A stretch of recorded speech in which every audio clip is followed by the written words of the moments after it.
Hi there, this is Jonathan Ginsberg. I'm a Social Security Disability attorney. I want to talk to you today about SSDI and back benefits or past due benefits. And basically what I'm talking about are situations where you're applying for disability benefits and we're saying that you became disabled 2 years ago, 3 years ago, 4 years ago, and you're asking for past due benefits based on that earlier onset date. So you're not saying that you became disabled the day you applied. You're saying I became disabled 2 or 3 years ago. And we can go back in an SSDI case, we can go back 1 year from the date of application and get you past due benefits for that. So in a lot of cases when I'm going to hearing, it's been, somebody applied for benefits in 2013, we're going to a hearing in 2016. There may be 3 years of past due benefits.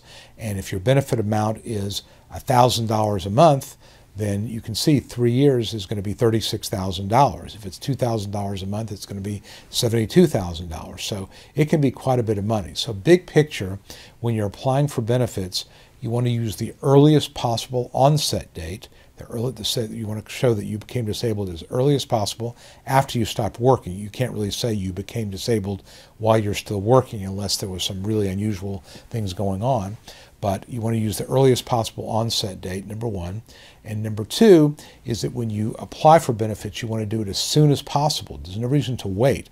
I sometimes see people who wait 2 or 3 or 4 years after they stop working to apply for benefits. They're giving up 2 or 3 years of past due benefits. So as soon as you stop working and you realize you're not going to be able to go back, even before you've hit a year of being out, go ahead and apply for disability benefits. If it turns out that you're not going to pursue them, fine, there's no charge, there's no penalty, but apply as soon as you possibly can to max out those past due benefits. Now there are also some situations, and again it gets a little tricky, but we can do it in some cases, where we can reopen an old application. So I've had cases where somebody applied, they got denied, did not appeal, reapplied, got denied, then got an attorney. We can in many cases, not many, but some cases, go back and reopen application 1 to push that onset date as far back as possible and maybe get somebody 3, 4, 5, 6 years of past due benefits. And again, now we're talking about tens of thousands of dollars. So if you've ever applied in the past, then that's something you want to make sure your attorney is aware of. If you did apply in the past and got denied but didn't appeal, you want to go ahead and reapply sooner rather than later, certainly within 1 year from the date of your original application. That will give you the right to reopen. And again, you want to max out those benefits.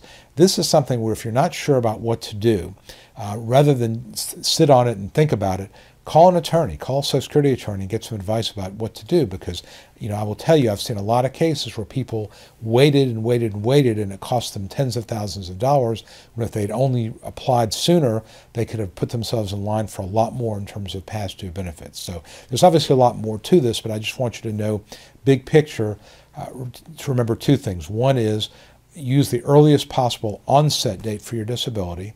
And number 2 is that when you apply for disability benefits, do it sooner rather than later. There's no reason to wait or sit on your application, because that's just going to make it more difficult to recover past due benefits. So hope this has been helpful. If you have any questions about benefit onset date or past due benefits, or your date last insured for disability benefits, please reach out to me. Happy to help you in any way I can.